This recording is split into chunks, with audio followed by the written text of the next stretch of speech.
Just another question I had around structuring or structures. So you guys have heard me talk about structures and putting things in different entities. I cover that in the program as well, getting your structures right. Talk to the accountant beforehand, making sure you set up the right structures so that one, you put it in an entity so your assets are protected, your taxes is optimized, but then also you've got the serviceability consideration where you want everything basically in different entities for maximum serviceability, in my view. So I do have a student and a friend that's in the program that's actually selling his PPR, and he actually asked me, what should I do? Should I sell my PPR because it's in my own name? And as a result of my PPR, my principal place of residence, it's actually maxed my serviceability, and I want to go and do a development. I don't want to get any investors. I just want to do it myself with my own cash and my own serviceability. What should I do with my principal place of residence? And I didn't make the decision for him, but I think the decision he made was probably a pretty good one. He's actually going to sell his principal place of residence, because keep in mind, when it is your PPR, it's tax-free when you sell it. You do still have, and I said this to him, he had the stamp duty that he had to pay on the way in. You've got the real estate agent commission to pay on the way out. And then when you buy another property, you've got the stamp duty to pay on the way in again. So it is expensive to get out of a house and then get back in. He has made a lot of money on the property. He's added a substantial amount of value to it through renovation. He bought well. It was a single house, it wasn't a development property.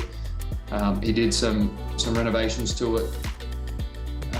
So look, he bought it well. He did some add value renovations, and he'll make really good money out of it, and it's all tax-free, it's in cash. And then what he wants to do is then put that into doing a development site. And I said to him that if you do go to sell it, if that's the decision that you make, versus refinancing it and maybe doing a development in a commercial loan, and you can do either. You can, if you don't have enough serviceability, you can go and get a loan that is a commercial loan. It's going to be more expensive, but it's the fact that you can get additional borrowing versus having to sell something. So I think the decision he made was to sell it. I believe that was the last decision. And then he's going to pump that into a property development and then just do that off a residential finance so that the finance is cheaper. So that's one way to get a property out of a bad structure, is to sell it. It's not always ideal, but I think in this instance, just because of the type of property it is, because it's large, it needs a lot of maintenance, and it's also on acreage, I think in that instance, it's probably not a bad move. He'll be kicking himself when the market goes up again, but in saying that, he's going to buy back in. And what he's saying and what I'm seeing in that market is that properties are selling at below market. They're not transacting, at below market all the time, but I think it's really a buyer's market. And I think it'll probably continue to be a buyer's market for a little bit longer.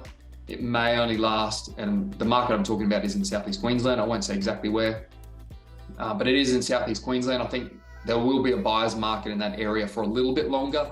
But I just said to him, if you are selling, make sure you're buying back in and you're buying really well.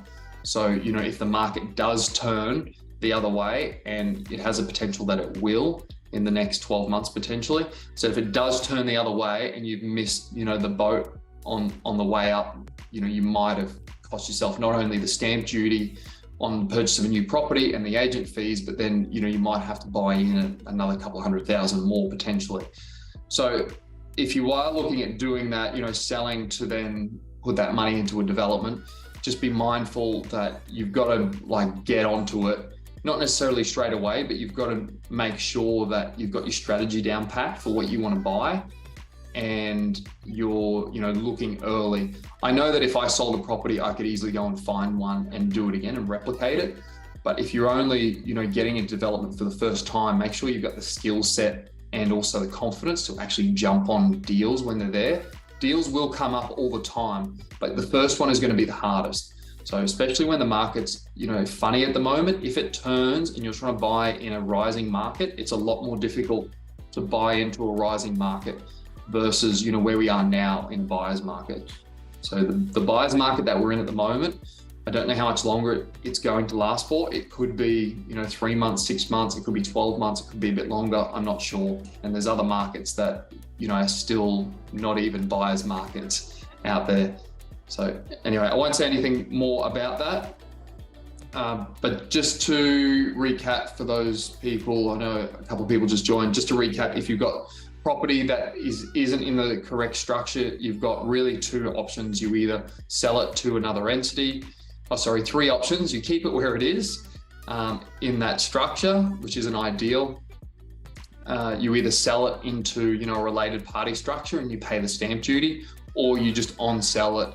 And if it's your principal place of residence, you don't have any tax liability. So you just need to work that out for yourself and which option you go with. But, if you hold property in a great area and it's going to have that long-term capital growth, I'm a big believer in not selling really well-located properties in strong markets that are performing well over time. I'm not talking about markets like coastal markets, which are up and down. I think, well-located properties always do well long-term, providing that if you are going to hold it, it's not, massively negatively geared, or even, if you can hold it at least neutrally geared is better. You don't want to be holding negatively geared properties that affect your income.